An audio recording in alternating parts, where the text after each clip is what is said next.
Ce jeudi 11 août, Élise Chassaing fête son 43e anniversaire.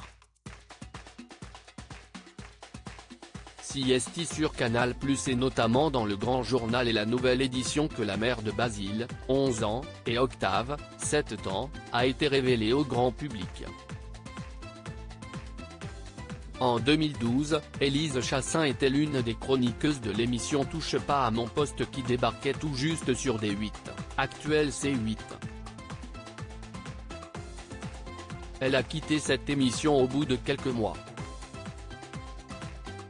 Dans une interview accordée à toute la télé pour la promo de l'émission Renversant diffusée sur France 3 lors du premier confinement du printemps 2020, Élise Chassaing est revenue sur ces mois passés dans l'émission de Cyril Hanouna, dans TPMP, Je n'étais pas à ma place. Ce n'est pas mon genre de télé.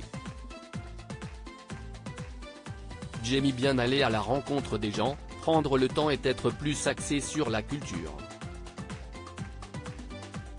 Cette expérience m'a fait grandir, car j'ai compris que l'on construisait ainsi dans ce qu'on refusait.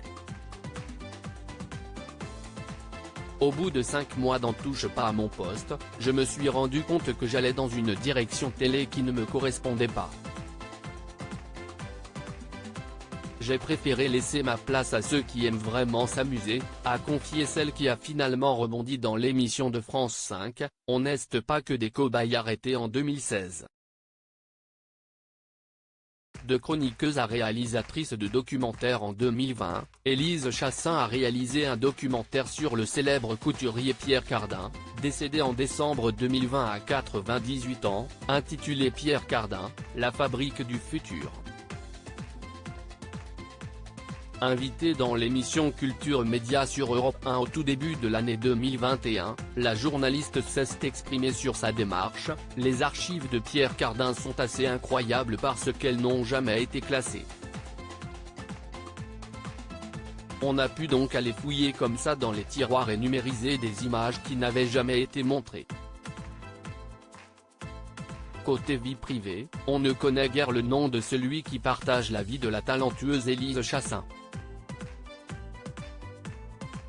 Toutefois, la journaliste s'affiche régulièrement avec l'animateur de Culture Box, Raphaël Yem qu'elle considère comme son mari de télé.